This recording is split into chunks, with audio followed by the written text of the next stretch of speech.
Welcome, traveler of time. Today, we are going on a journey through the lost chapters of humanity. What if everything you know about history is just the last chapter of a much older book? Long before the rise of Egypt, before the first cities of Sumer, before even the earliest known writings, there may have been civilizations, great ones, with knowledge lost, stories buried, and truths too ancient to fit our timeline.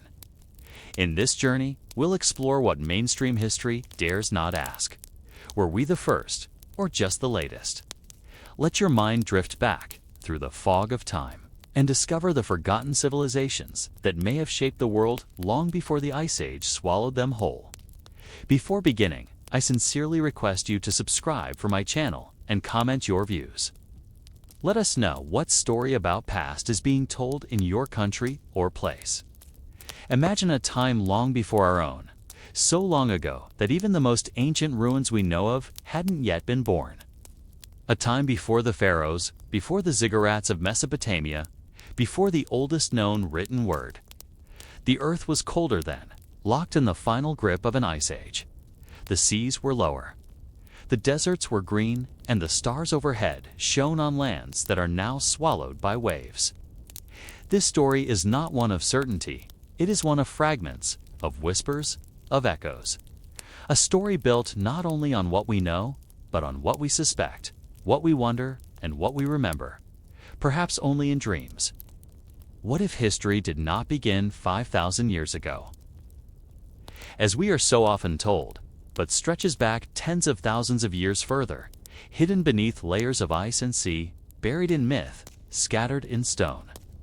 This is the story of the civilizations that may have lived before memory, the builders we have forgotten, the worlds we do not know, we lost. Let us begin where all stories should, at the beginning of time, or at least, the beginning of our amnesia. Chapter 1. The Forgotten Clock of Human Time. When we speak of history, we often begin at the wrong place. Textbooks start with the Sumerians, perhaps 5,000 years ago, the first known civilization to leave behind writing. From there, we leap to ancient Egypt, to the Indus Valley, to China, to Mesoamerica. These are the roots of our recorded story. Kings and priests, temples and cities, laws etched in clay, monuments in stone. But humans, Homo sapiens, have existed for far longer than 5,000 years.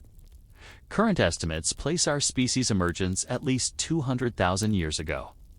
Some even push that number back to 300,000. That is a vast, unimaginable gulf of time. If all of human existence were represented by a 24-hour day, our known civilization would occupy just the final minute before midnight. So what were we doing for all those countless centuries before we etched symbols into clay tablets? Were we wandering aimlessly in furs, huddling around fires, surviving but not dreaming? Or were we building worlds that we simply no longer remember? The dominant academic answer has long been simple. We were hunter-gatherers.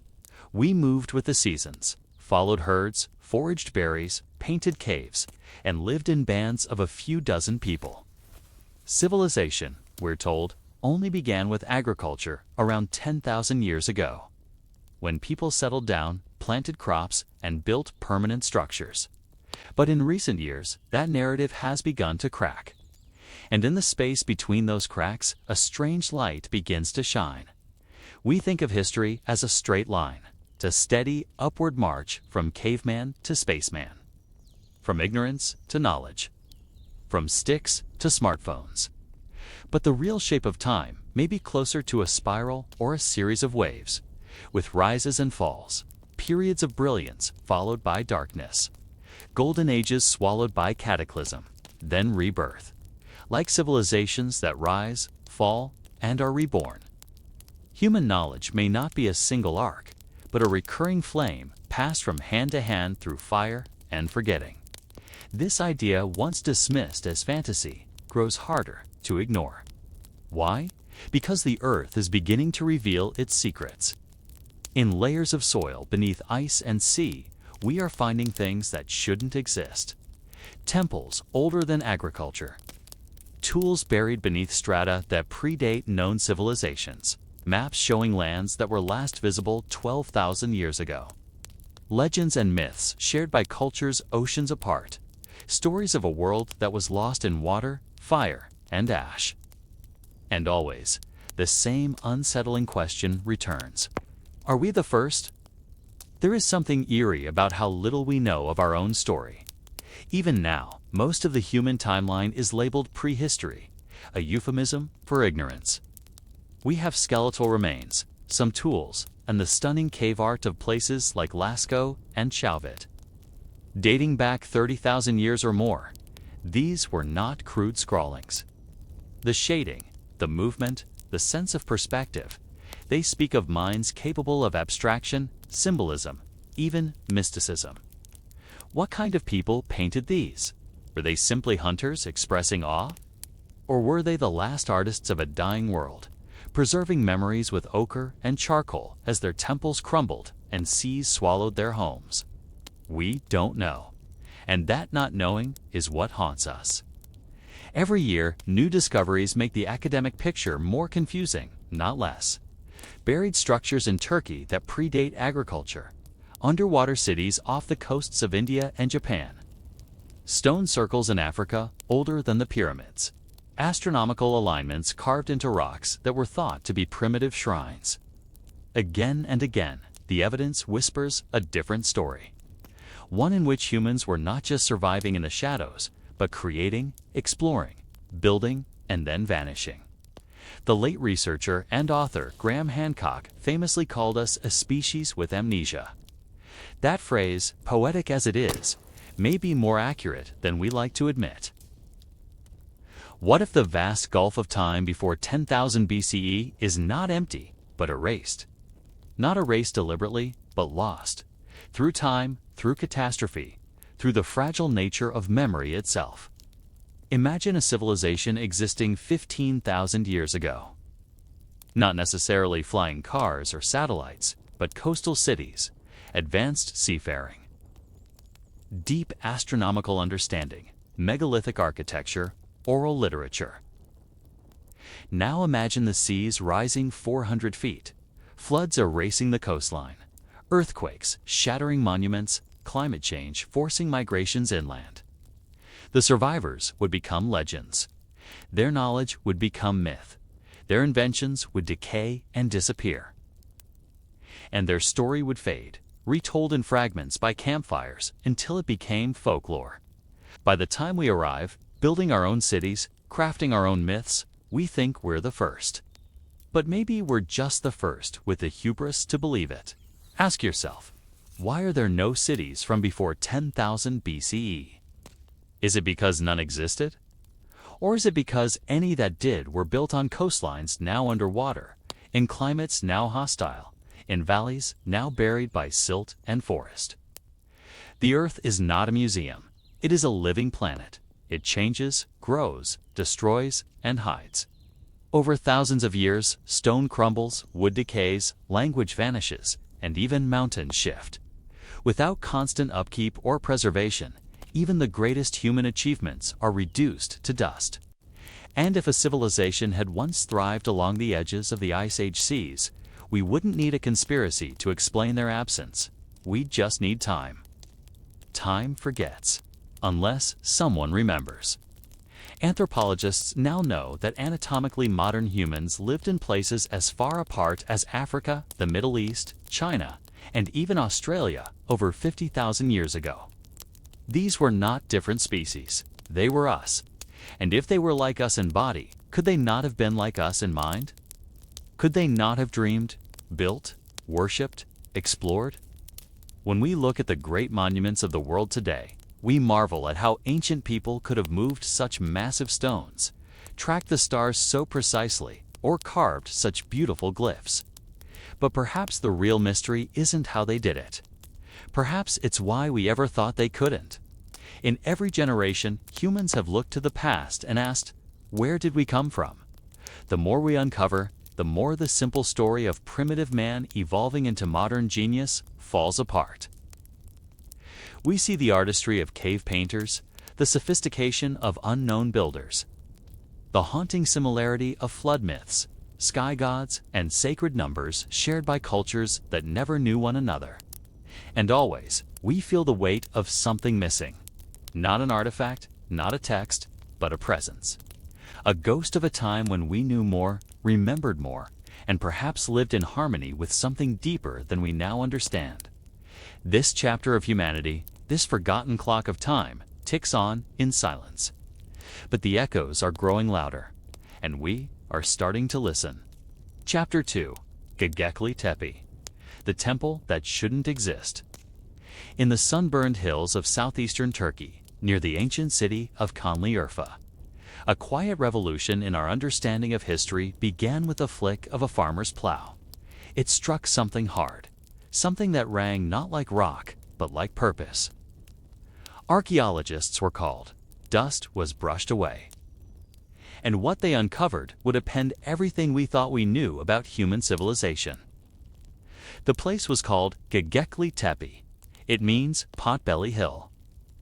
In Turkish, a name that belied the astonishing secret buried beneath its surface. What they found was a temple. But not just any temple. A site so ancient, so monumental, and so sophisticated that it shouldn't exist. According to all established timelines, Göbekli Tepe was built around 9600 BCE. Over 11,600 years ago. That's more than 7,000 years before the pyramids of Egypt. More than 6,000 years before Stonehenge. It predates the wheel, agriculture, metallurgy, even domesticated animals. Yet here it stood, a sprawling complex of stone pillars, some towering over 16 feet and weighing 20 to 60 tons. Arranged in massive, circular enclosures with carvings of animals. Foxes, snakes, lions, vultures, etched into their surfaces with remarkable precision. The stones were shaped, placed, and aligned with clear architectural intent. They weren't just markers, they were monuments. The kind built by a people with knowledge, tools, and vision. But wait, how could this be? For decades, archaeologists believed that advanced society, architecture, religion, art only developed after agriculture. That humans needed to settle, farm, and feed surplus populations before they had time to build temples or form organized belief systems. But Göbekli Tepe turned that idea upside down.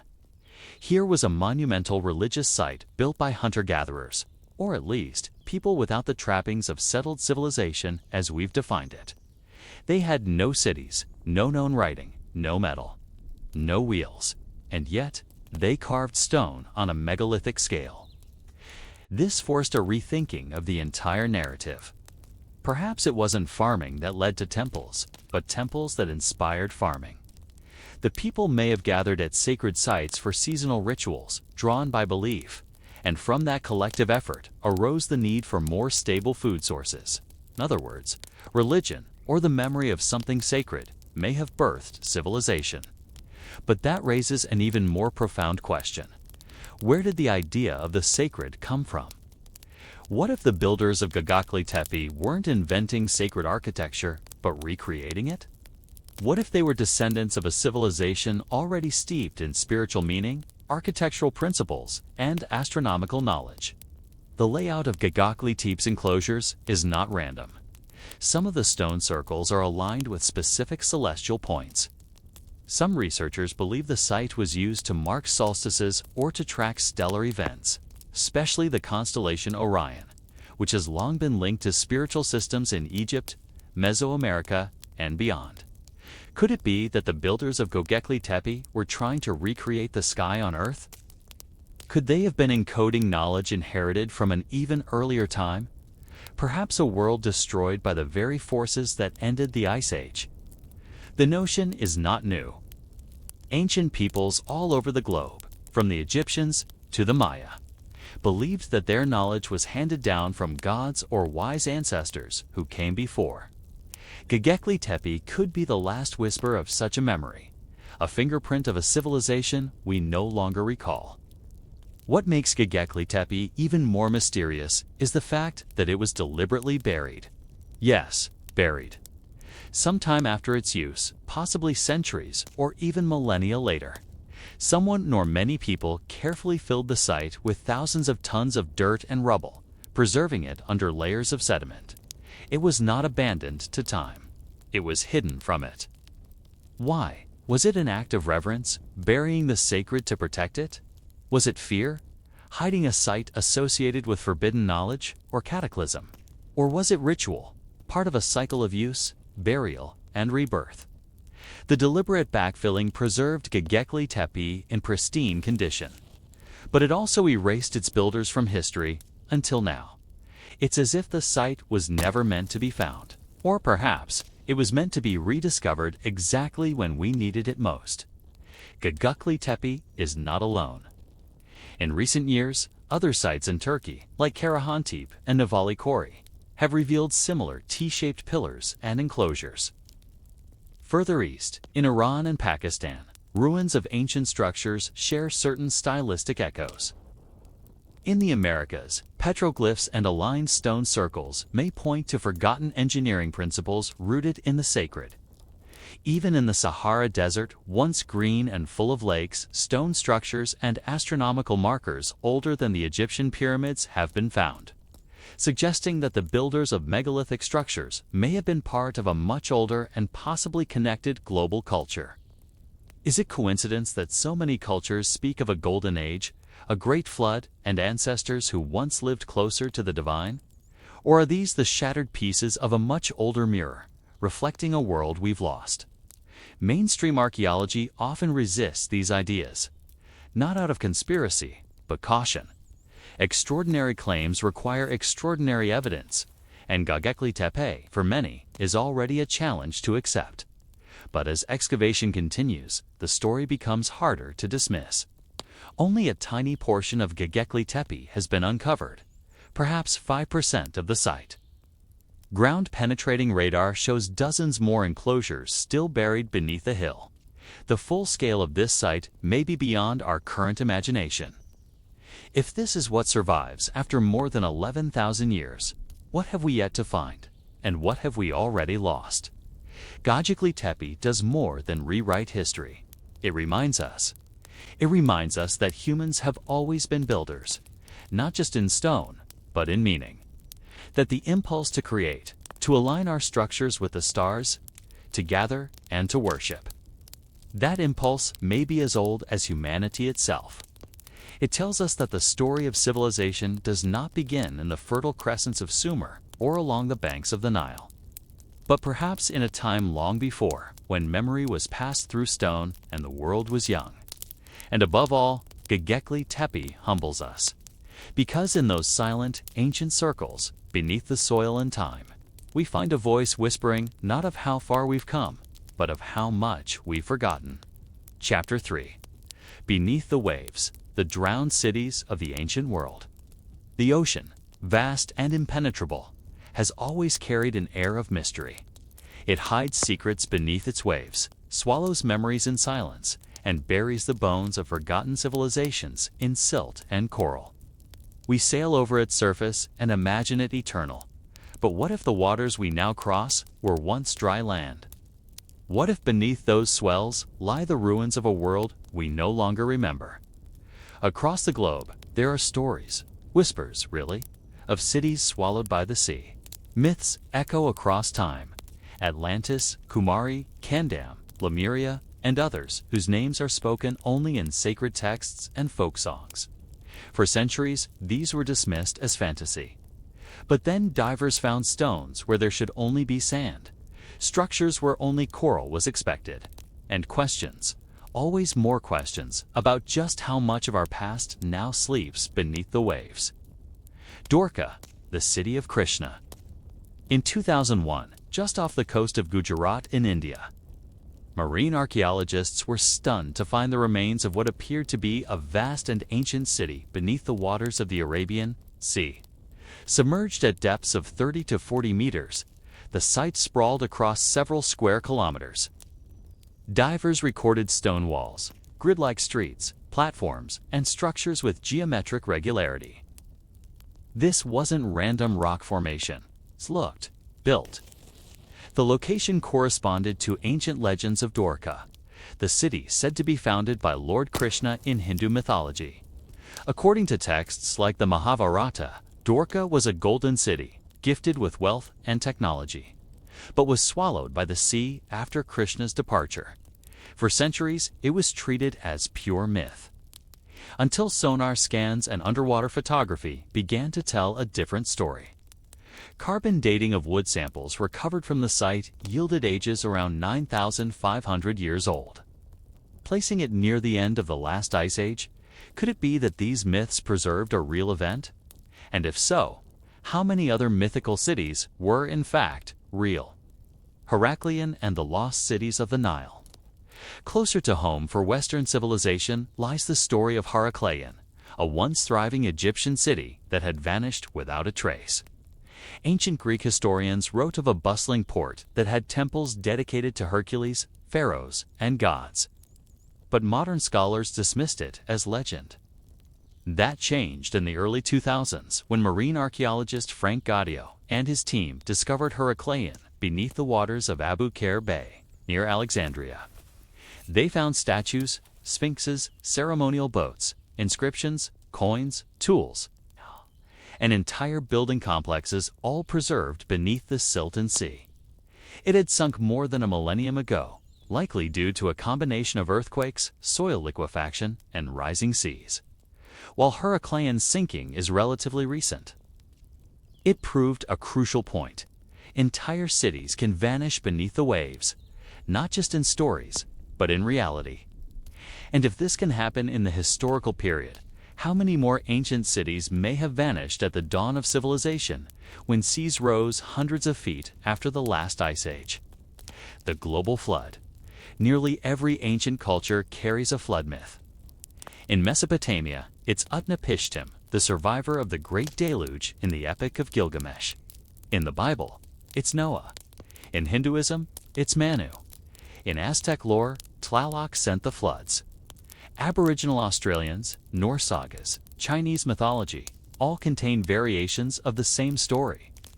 A great flood that destroyed a former world. A few survivors, a rebirth. What if these aren't just metaphors? What if they are cultural memories of a real global cataclysm? Around 12,000 years ago, as the Ice Age ended, the Earth's temperature surged. Vast glaciers melted. Sea levels rose by over 400 feet. Massive meltwater pulses, like the dramatic Younger Dryas melt event, may have flooded coastlines, wiped out settlements, and reshaped the geography of our world. Coastal regions, where humans naturally gathered, were swallowed. If any civilizations existed before that time, much of their infrastructure would now be underwater, and the sea does not give up her dead easily. Yonaguni, nature or monument. Off the coast of Yonaguni Island in Japan lies one of the most controversial underwater discoveries of the 20th century. Discovered in 1987 by a local diver, the Yonaguni Monument is a massive rock formation with flat surfaces, retangled edges, terraces, stair-like steps, and columnar shapes. Some believe it to be the remains of a lost civilization, possibly part of Mu or Lemuria, the sunken continent of Pacific legends. Others argue it's a natural formation, shaped by tectonic activity and erosion. Still, certain features, like a large stone resembling a face, what appears to be roads or walkways, and structures aligned to the cardinal directions, make the idea of human modification hard to dismiss entirely. If it is man-made, it would date back to at least 10,000 years ago, before known Japanese civilization. But mainstream archaeology remains skeptical. Perhaps rightly so.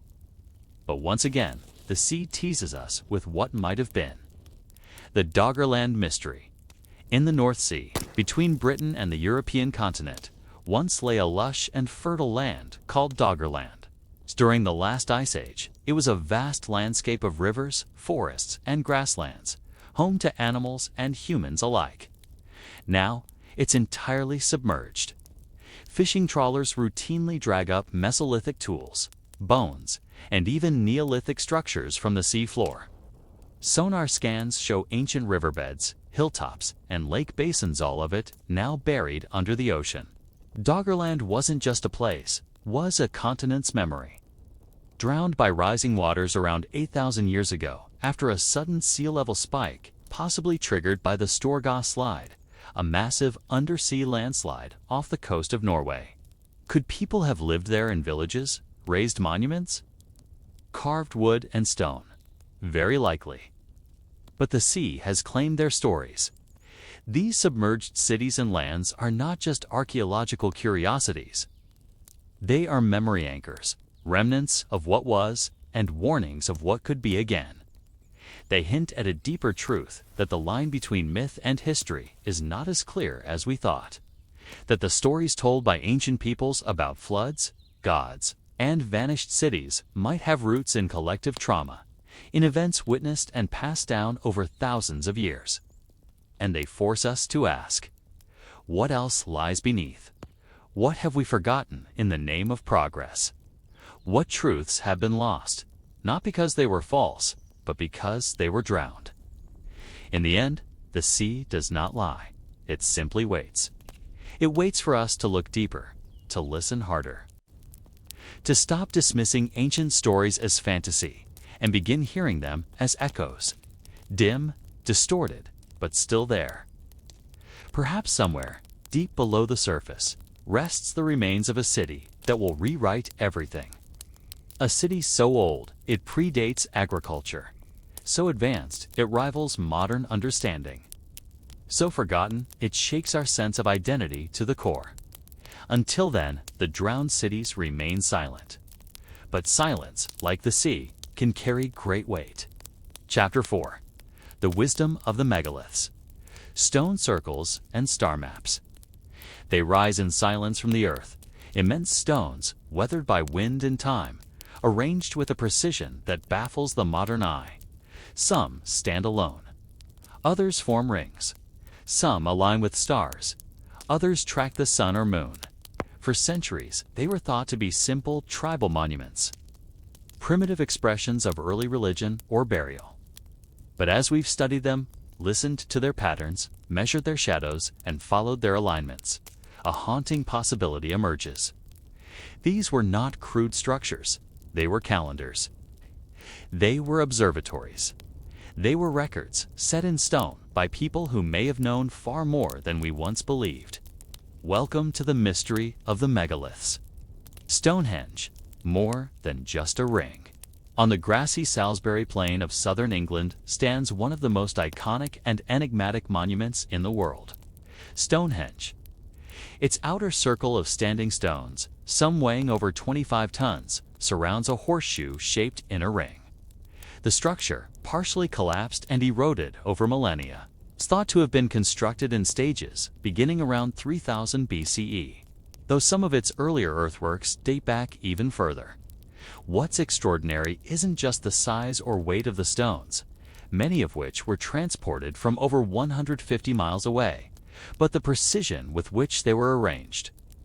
The stones align with the solstices. On the summer solstice, the sun rises directly above the heelstone, casting light into the heart of the monument. On the winter solstice, the sun sets precisely between the major stones of the inner horseshoe.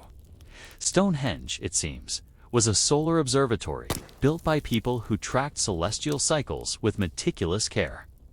Recent discoveries also suggest acoustic properties, hidden lunar alignments, and possibly healing or ceremonial uses.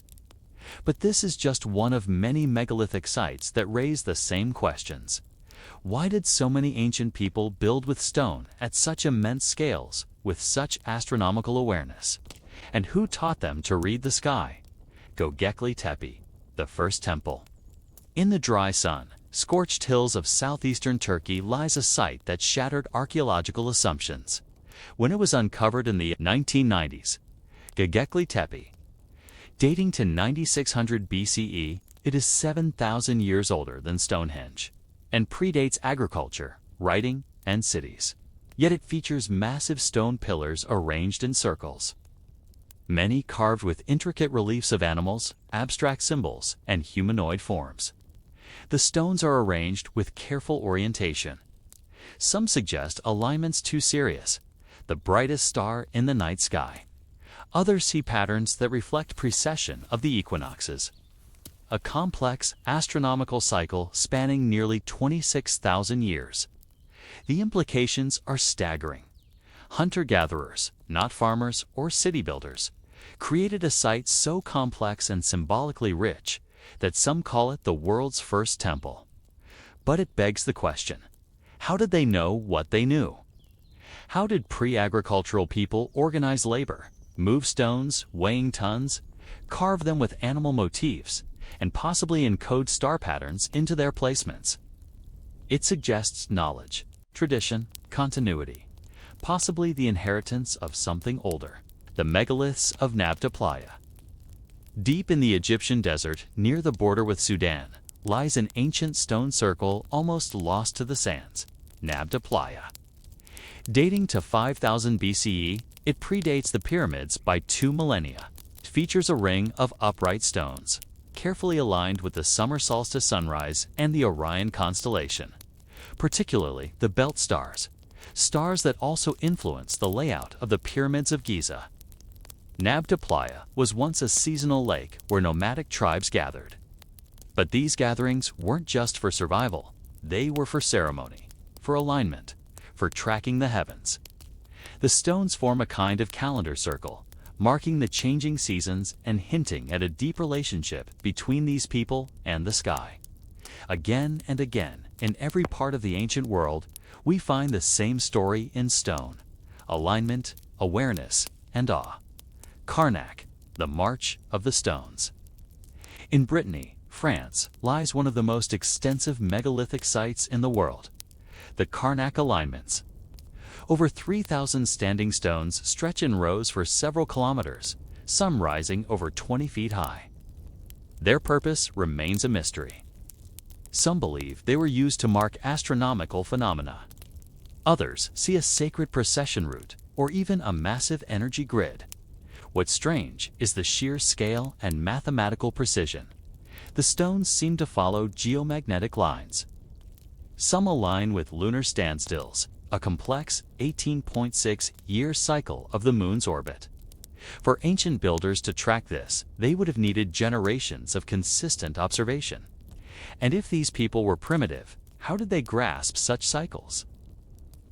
We assume their science was crude, but the stones argue otherwise. Callanish, Sarmazagadis, and beyond. From the windswept cliffs of Scotland, where the Callanish stones create a cross, shaped alignment with solstice sunrises, to the misty forests of Romania, where the Dacians built stone circles echoing astronomical knowledge, we find a global pattern. The Americas had medicine wheels aligned with solstices. The Chinese had ancient star mapping towers. In Central America, Maya temples tracked Venus, eclipses, and planetary cycles with stunning accuracy. Is it coincidence that cultures separated by oceans came to the same conclusion? That the heavens mattered. That the cosmos was not distant, but intimately tied to human life. All these megaliths speak a language, not of words, but of shadow and light, of stone and sky. They tell us that ancient humans weren't simply surviving, they were watching, tracking, recording. They understood rhythms beyond the harvest and hunt. They lived within the heartbeat of the cosmos. And perhaps these structures were more than observatories. Perhaps they were reminders, earthbound reflections of the heavens, saying, as above, so below. Inherited knowledge or forgotten civilization. There is a growing theory, controversial but intriguing, that the megalithic builders inherited their knowledge. That long before 10,000 BCE, before the Younger Dryas and the Cataclysms, there existed a forgotten civilization that understood the stars, the earth, and the geometry of both. When that civilization was lost, perhaps to rising seas, perhaps to comet impact, perhaps to internal collapse, its memory scattered, and the survivors passed on fragments, techniques, stories, alignments, symbols. And so across the world, from the Andes to Anatolia, we find echoes. Not duplicates, not copies, but refractions. as if shining a light through a broken prism. Why did they build in stone? Because stone endures. Stone is patient. It doesn't rot or fade. It doesn't forget. And if you carve your wisdom into it, not in letters, but in alignments, it can last beyond your time. Maybe the megaliths weren't just temples or tombs. Maybe they were messages. For us. For now, to remind us that we are not the first to gaze at the stars and wonder who we are. We are not the first to build, to dream, to seek, but we may be the first to forget. Chapter 5. The Missing Link. Ancient knowledge and technology that shouldn't exist. There are puzzles in history, quiet, stubborn anomalies that do not fit the timeline we've constructed. Artifacts that shouldn't exist. Structures too advanced for their era. Maps too accurate. Legends that hint at forgotten sciences. Each one, on its own, might be dismissed. A fluke, a misdated relic, a coincidence. But together, they whisper of a truth far older, far deeper than our textbooks allow. A missing link. A shadow civilization that once understood what we forgot. The Antikythera mechanism, an ancient computer. In 1901, off the coast of a small Greek island named Antikythera, sponge divers retrieved a corroded mass of bronze and wood from an ancient shipwreck. It sat forgotten in a museum for decades. Then someone noticed the gears, not just a few. Dozens interlocking cogs, precisely cut, forming a complex mechanism that stunned historians. The Antikythera mechanism, as it came to be known, turned out to be a mechanical computer from the 1st or 2nd century BCE. It could calculate eclipses, planetary movements, lunar phases, and even predicted Olympic Games based on celestial cycles. Nothing like it was known to exist until 1,000 years later in the Islamic Golden Age. Who built it? How did they acquire such precise astronomical knowledge and mechanical engineering? Was this a relic of a known civilization or something older, passed down? The Piri Reis map. A glimpse beneath the ice. In 1929, a map surfaced in the Topkapi Palace of Istanbul. It had been drawn in 1513 by Ottoman admiral and cartographer Piri Reis. Based on older sources he claimed were hundreds, if not thousands, of years old. The map detailed parts of Europe and Africa with stunning accuracy. But what drew attention was the southern coastline of South America, and even more mysteriously, a portion of Antarctica. Antarctica wasn't discovered until 1820. And more baffling, the coastline shown on the map matches modern sonar scans of Antarctica's sub-glacial terrain, a view only possible today with satellite or radar technology. Because that coast has been under ice for over 6,000 years, could Piri Reis have had access to maps created by an ancient seafaring civilization when Antarctica was ice-free? Was this cartographic knowledge inherited, passed down through cultures that no longer remembered the source? Impossible stonework around the world. From Puma Punku in Bolivia to the Assyrian in Egypt, from Baalbek in Lebanon to the temples of Angkor, there are stones that challenge explanation. Stones weighing hundreds of tons, lifted, transported, and placed with microscopic precision. In some places, the stone surfaces are so smooth they resemble machine polishing. In others, the joints between blocks are so tight that not even a blade of grass fits between them. No mortar, just perfect interlocking. At Puma Punku, stones are cut with sharp right angles and bored holes, as if shaped by high-speed rotary tools. Yet this site dates to pre-Inca times, well before the use of iron tools. At Baalbek, the stone of the pregnant woman lies abandoned. Weighing over 1,000 tons, larger than any known stone moved by modern cranes. What kind of technology could lift, cut, and place such megaliths? And why do we find similar techniques across continents, in cultures supposedly unconnected? Could these be the echoes of an earlier, technologically advanced society? Ancient batteries and electrical anomalies. In 1938, near Baghdad, a clay jar was found containing a copper cylinder, iron rod, and traces of acidic residue. When filled with vinegar or citrus juice, it produced a small electric current. The Baghdad battery, as it came to be known, predates modern batteries by nearly 2,000 years. Was this a ceremonial object, a curiosity, or was electricity known, used, and forgotten? In Dendera, Egypt, some scholars have pointed to temple carvings that resemble electric light bulbs, long glass-like shapes with serpentine filaments inside, held by figures and connected to what looks like a power source. While mainstream Egyptology interprets this as symbolic art, others wonder, could ancient cultures have had limited electrical technology, perhaps for religious or ceremonial purposes? The question is not whether they had iPhones, but whether they understood principles we only rediscovered in recent centuries. Nanostructures in ancient India. In Dhalavira, an Indus Valley site, researchers have found evidence of advanced urban planning, sewage systems, freshwater reservoirs, and multi-layered filtration systems. But even more baffling are the stories, not just archaeological, but mythological. In ancient Indian texts like the Vaimanika Shastra, written centuries ago, but possibly based on older oral traditions, there are detailed descriptions of flying machines, called vimanas, powered by mercury, producing thrust and strange light. Descriptions even include gyroscopic stabilizers, metals resistant to heat and anti-gravity-like behavior. Are these pure myth or distorted memories of ancient technology? Could these stories preserve echoes of a time when such machines existed and were lost? It parts the out-of-place artifacts. Archaeology has unearthed countless mysterious objects. Here are just a few. The London Hammer, a hammer encased in 400-million-year-old rock. The Nampa figurine, a human-like figure found in 2-million-year-old strata in Idaho. Perfectly spherical stone balls in Costa Rica and South Africa, some dated to billions of years, with etched grooves resembling artificial symmetry. Microscopic metal spirals found in Russia, at depths suggesting they're over 100,000 years old.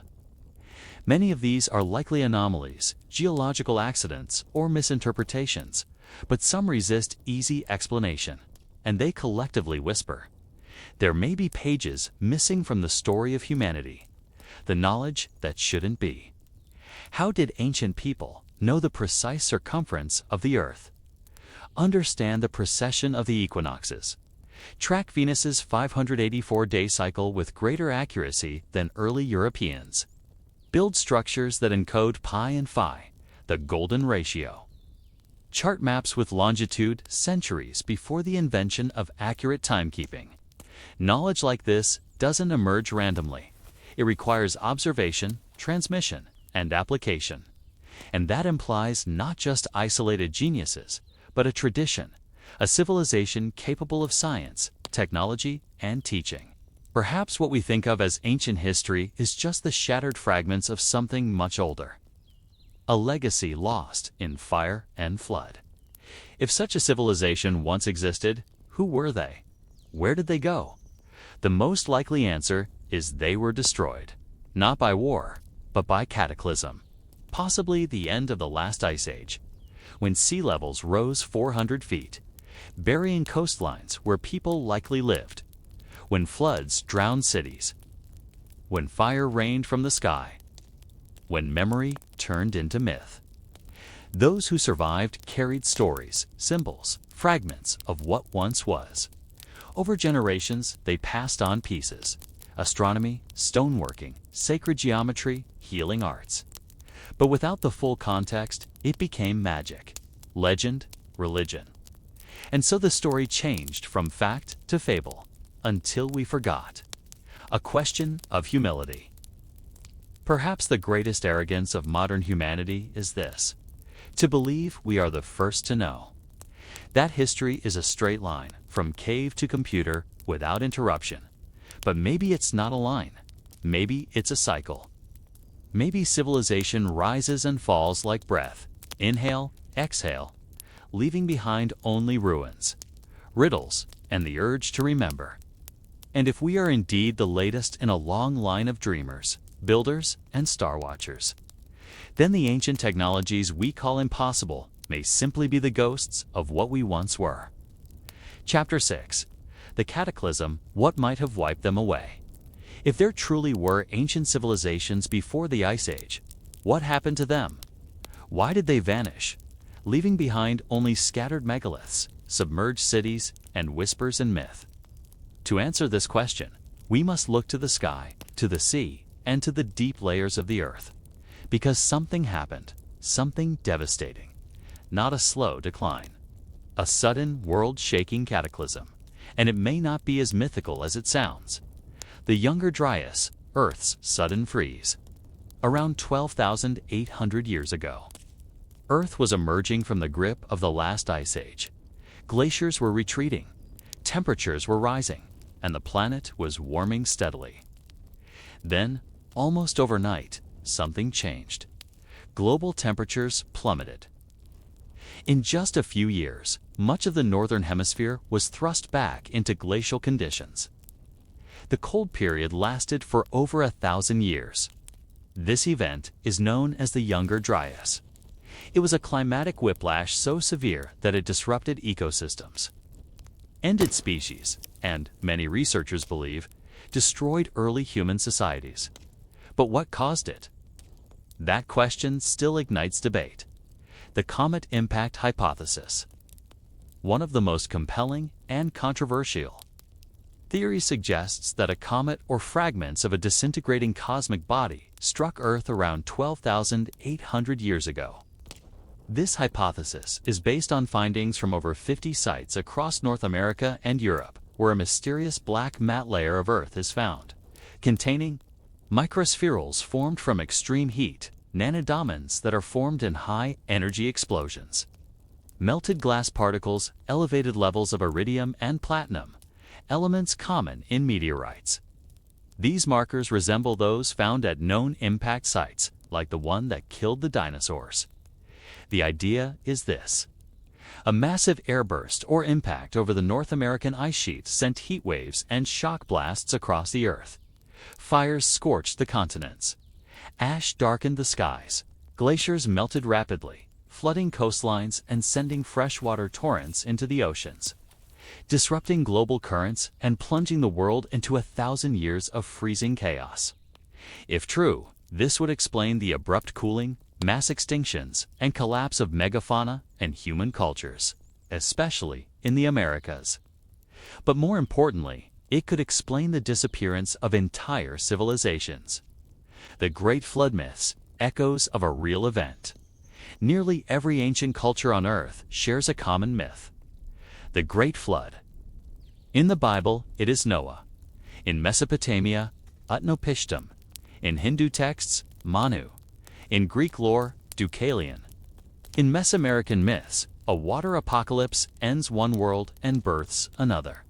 The stories vary, but the core remains. A global deluge, civilization wiped clean.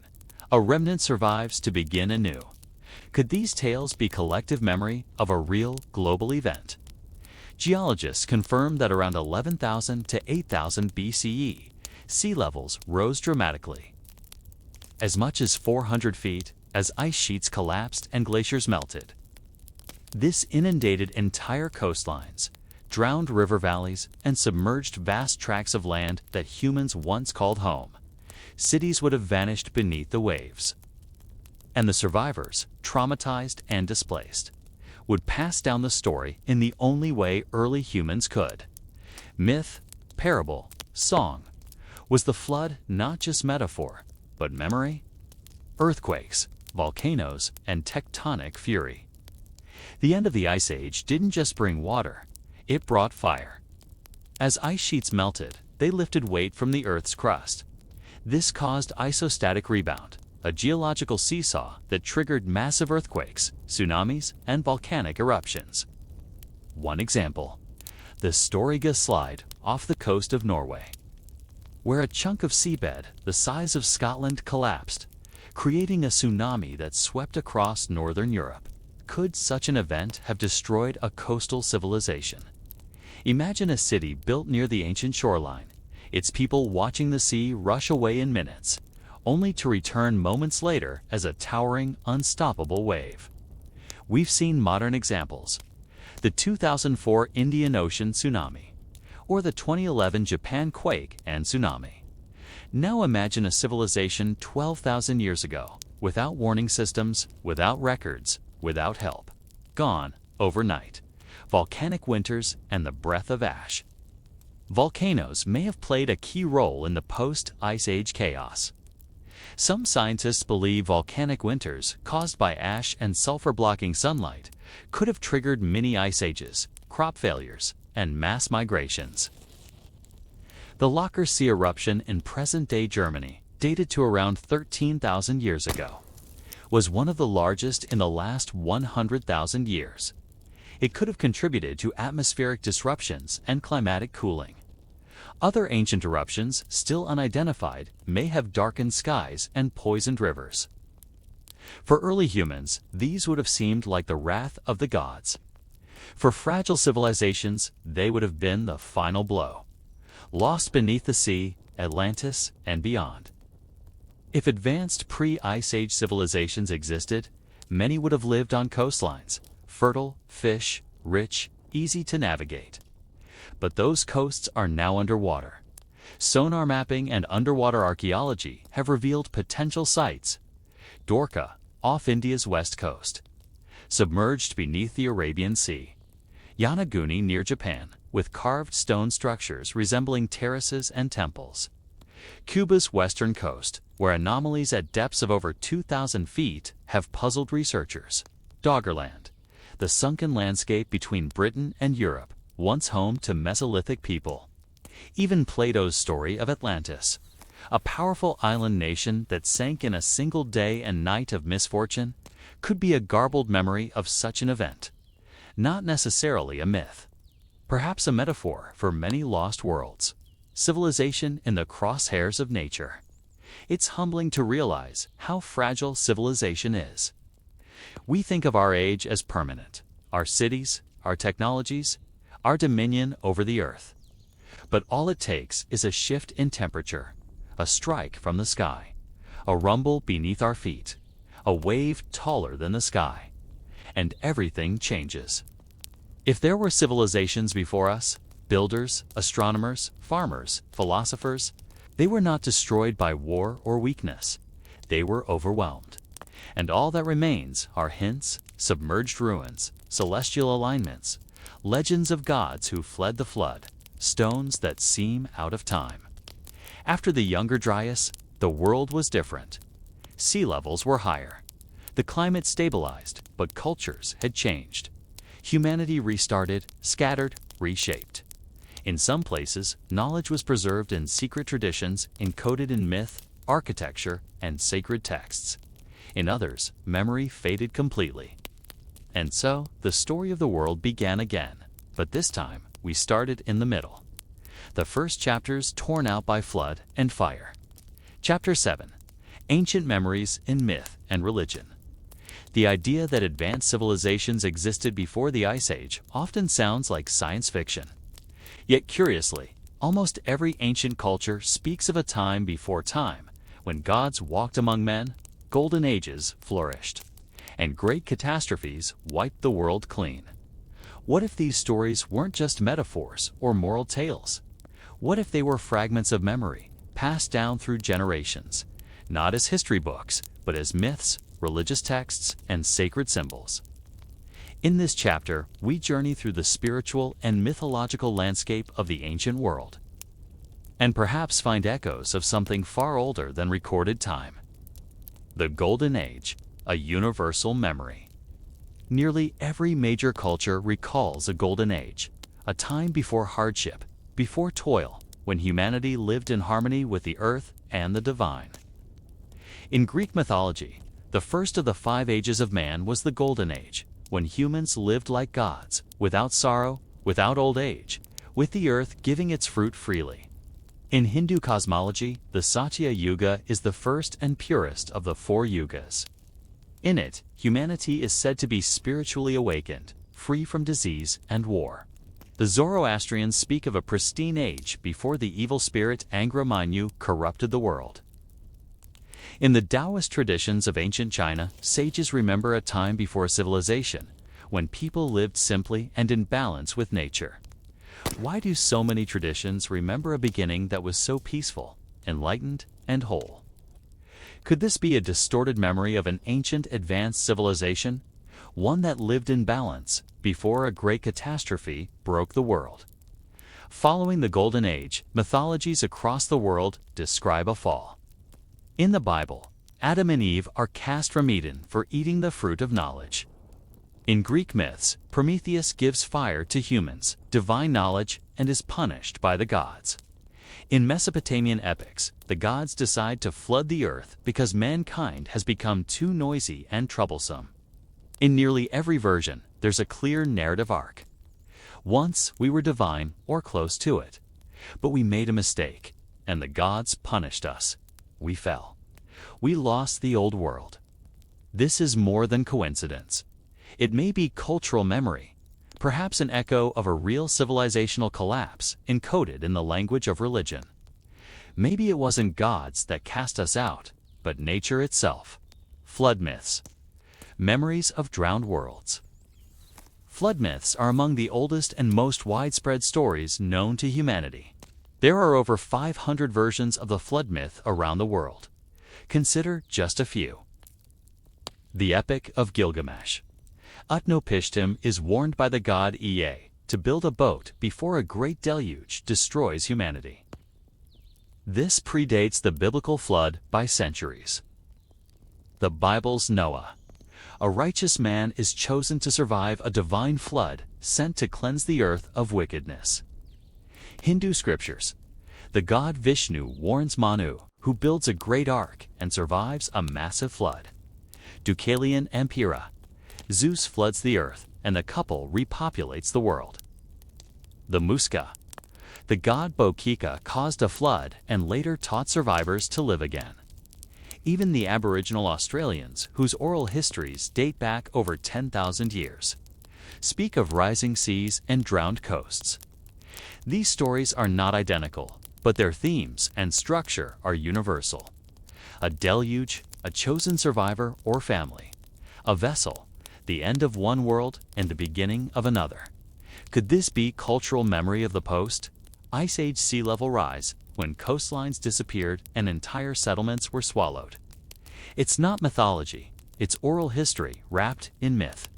The Tower of Babel, lost knowledge and confusion. In the book of Genesis, humans once spoke a single language and built a tower tall enough to reach the heavens, but the divines struck them down. Their tongues were confused, and they scattered across the earth. This story often symbolizes the loss of unity, but some researchers believe it points to something more literal, a collapse of global knowledge and communication. In other words, perhaps humanity once shared knowledge, language, and purpose. But after a global cataclysm, societies fragmented, and that knowledge was lost. Similar stories exist in Mayan, Sumerian, and Hindu traditions. Divine knowledge that was once freely given, then hidden or taken away due to hubris or corruption, were ancient myths warning us about the dangers of forgetting. The serpent symbol. Guardians of lost knowledge. Why do snakes and serpents appear so prominently in world religions? The serpent in the Garden of Eden, who tempts Eve with knowledge. The Naga in Hindu and Buddhist traditions, semi-divine serpent beings who dwell in hidden realms and guard treasure or wisdom. Quetzalcoatl, the feathered serpent of Mesoamerica, a god of knowledge, civilization, and rebirth. The Ouroboros, the serpent eating its own tail, in Egyptian, Greek, and Norse traditions, symbolizing eternity, cycles, and renewal. In esoteric traditions, the serpent often represents forbidden or ancient knowledge, primal power, or guardianship of truth. Could this be symbolic encoding of lost pre-cataclysmic knowledge? That the survivors of the Great Flood, those who retained fragments of wisdom, were portrayed as serpents, guardians, or tricksters. The serpent may not be evil, but rather the memory of a once powerful force we no longer understand. ancient temples, and the star beings. Many indigenous myths speak of beings from the sky, not gods in robes, but star people, sky visitors, or beings of light. In Native American, Dogon, Aboriginal, Polynesian, and ancient Indian traditions, there are stories of humans being taught by celestial visitors who came from above and then departed after a great disaster. These visitors taught astronomy, agriculture, language, and mathematics. Even Plato, in the Timaeus, said that knowledge came from people who escaped the flood, who preserved it in Egypt. Could it be that ancient survivors, or even more advanced pre-Ice Age humans, were remembered by later, less advanced societies as gods or visitors from the stars? Not aliens, but humans from a forgotten past. This could explain the strange precision of ancient knowledge. Like star maps on temple walls, or mythic stories of descending gods that match lost sciences, religious rituals as preserved memory. Some ancient rituals may preserve symbolic memories of catastrophe. The Sumerian descent of Inanna involves a goddess descending into the underworld, dying and rising again, a possible metaphor for civilizational collapse and rebirth. In Mesoamerican ball games, players reenacted celestial alignments and mythic battles between day and night. Egyptian funerary texts describe the journey of the soul through chaos and rebirth, a metaphor perhaps not just for death, but for cultural memory after catastrophe. Even the act of building pyramids, ziggurats, or stepped temples might symbolize climbing out of floodwaters, or reaching back toward the heavens from which knowledge once came. The Bible's Nephilim, children of two worlds. Genesis 6:2-4 contains a strange passage. There were giants in the earth in those days, when the sons of God came in unto the daughters of men, and they bore children to them. These beings, the Nephilim, are described as powerful, wise, and terrifying. Many ancient cultures speak of similar hybrid figures. The Titans of Greece, the Anunnaki of Sumer, the Asuras and Devas of Hinduism, the Watchers of the Book of Enoch. Could these stories reflect memories of an ancient elite, perhaps survivors of a lost civilization, who intermingled with less advanced post-cataclysmic tribes? To them, these others might have seemed like gods. In the end, myths are not merely bedtime stories. They are maps of meaning. And sometimes they are time capsules, preserving the deep memories of civilizations that fell to sea, flame, or ice. Our modern world often dismisses mythology as fiction. But what if myth was the only way early people could encode the trauma, wonder, and lessons of a world before ours? A world where the stars were watched, not just for beauty, but for warning. Where temples mimicked the heavens to remember what had been lost. And where, across millennia, the voices of the drowned kept whispering their stories. In every sacred text, every tale of a flood, every snake carved into stone. Chapter 8. Clues from the Deep. Underwater cities and submerged ruins. The ocean is a memory. It swallows and forgets. But sometimes, just sometimes, it remembers, offering up pieces of a world lost not just to time, but to tides. As the last ice age ended around 11,700 years ago, melting glaciers caused sea levels to rise over 400 feet, drowning coastlines, river valleys, and entire settlements. What once were fertile lands became seafloor. Coastal temples, villages, and harbors, if they existed, were erased from maps and memory. But now, with sonar mapping, satellite imaging, and diving expeditions, strange structures are surfacing, literally. They hint that civilizations before history may have lived and died, not on mountaintops, but beneath the waves. Dwarka, Krishna's sunken kingdom. In the early 2000s, off the coast of Gujarat, India, marine archaeologists discovered something astonishing. Stone blocks, walls, and geometric arrangements lying 70 feet beneath the Arabian Sea. The site sprawled over several square kilometers, too large and too orderly to be a mere coincidence of nature. This underwater complex matched descriptions of Dwarka, the legendary city of Lord Krishna from Indian epics. According to ancient texts like the Mahabharata, Dwarka was a majestic port city with palaces, gates, and engineered canals. But after Krishna's death, the sea swallowed it in a single night. Was this mythology? Or a poetic memory of real tectonic shifts and ancient floods? Carbon dating of nearby artifacts suggested a date of over 9,000 years ago, long before Indian civilization was believed to have started. If this timeline holds, Dwarka challenges everything we thought we knew about the origins of urban planning in India. Yonaguni, Japan's submerged enigma. Off the coast of Yonaguni Island, Japan, lies what appears to be a vast megalithic structure underwater. Rectangular terraces, sharp corners, stairs, platforms, and pillars. Discovered in 1986 by a diver searching for hammerhead sharks, the structure was unlike anything natural. Some geologists insist it's a natural rock formation shaped by tectonic activity, but others, like Professor Masaki Kimura, argue it's man-made. Features like right angles, staircases, roads, and even a potential face carved into the rock suggest intentional design. If Yonaguni was built, it must have been above water during its construction. That would date the site to at least 10,000 years ago, deep into the last ice age. Who could have built such a thing at a time when humans were supposedly just hunter-gatherers? The mainstream silence on Yonaguni is telling. It's easier to dismiss it as a fluke than to rewrite textbooks. The Bimini Road, Atlantis in the Bahamas. In the 1960s, divers discovered a curious formation near Bimini Island in the Bahamas, a long path of giant rectangular stones, tightly aligned, forming what looks like a road or wall. The site lies only 18 feet underwater and stretches nearly half a mile. To some, it's the road to Atlantis.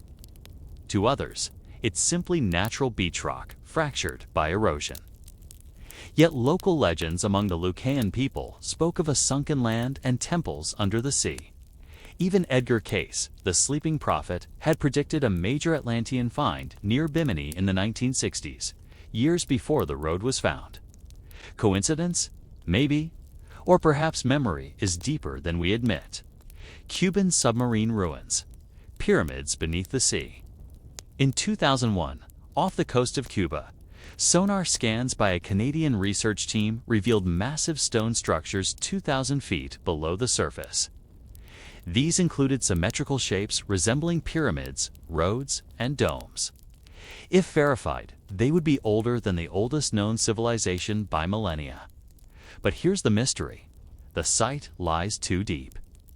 Sea levels would have had to rise dramatically to submerge it, suggesting a date before 10,000 BCE. No civilization is supposed to have existed then, let alone one capable of building megalithic pyramids. The Cuban government and researchers have gone silent. Political obstacles and funding issues have blocked follow-up expeditions.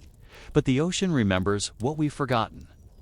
The Mediterranean's sunken past. The Mediterranean Sea has long been a cradle of civilization. But what about what lies beneath? Near Pavlopetri, off the coast of Greece, lies a submerged city dated to around 5,000 years ago, with streets, buildings, and courtyards still visible under clear waters. Off the coast of Egypt, the legendary cities of Heracleion and Canopus were discovered beneath the Mediterranean once vibrant ports, now buried under silt and time. And in Sicily, ancient temples are rumored to have sunk following seismic shifts. While these are relatively recent, they prove one thing: cities do sink. And if they've sunk in the last few thousand years, what might lie deeper, older, and more forgotten? India's Gulf of Cambay, a controversial discovery. In 2001, sonar mapping in the Gulf of Cambay revealed grid-like patterns underwater, structures resembling walls, roads, and geometric layouts over 100 feet beneath the sea. Artifacts recovered included tools, pottery shards, and hearths, suggesting human habitation. The dating of materials stunned everyone. Some samples suggested ages of 9,500 years or more. Mainstream archaeologists immediately questioned the dating methods and dismissed the site as a natural formation with unrelated artifacts. But others saw it as a lost city, possibly one that gave rise to India's ancient myths. Could it have been a proto-civilization erased by rising seas, but remembered in stories of divine cities swallowed by the ocean? What if the evidence lies underwater? Here's a troubling thought. Much of what we call ancient civilization likely arose near coastlines because water is life. Rivers, oceans, and lakes have always attracted human settlement. But during the Ice Age, those coastlines were vastly different. As glaciers melted, the oceans rose, swallowing some 27 million square kilometers of land, an area nearly the size of Africa. That means entire cultures, cities, and histories could be underwater, waiting to be found. And yet, less than 5% of the ocean floor has been thoroughly explored. So we ask, how many more Yanagunas lie undiscovered? How many Dwarkas rest beneath murky tides? How many sunken temples remain unnamed, forgotten, or buried beneath coral? Perhaps we've been looking in the wrong place all along. Are these the cities of Atlantis? The legend of Atlantis, told by Plato, speaks of a great island civilization with advanced architecture, knowledge, and power, destroyed in a single day and night by floods and earthquakes. While many treat Atlantis as myth, others believe it could be a cultural memory of global cataclysm, retold through the lens of a single city. Whether Atlantis was real or a symbol, the theme is universal. There was once a civilization older than we admit. It grew proud, and the earth reclaimed it. Under the sea lie the world's most ancient ruins, untouched by time yet veiled in mystery. Not everything there can be explained by erosion or plate tectonics. Some of it bears the unmistakable fingerprint of intelligent hands, organized thought, and deliberate design. But more than that, it bears the whisper of memory of civilizations that lived when glaciers still ruled the north, when mammoths still roamed, and when humans may have been far more advanced than we think. If we truly wish to know our past, we may have to stop digging and start diving. Chapter 9. Why We Forgot. The collapse of memory and the silencing of the past. Humanity is not just a species of builders, thinkers, or dreamers.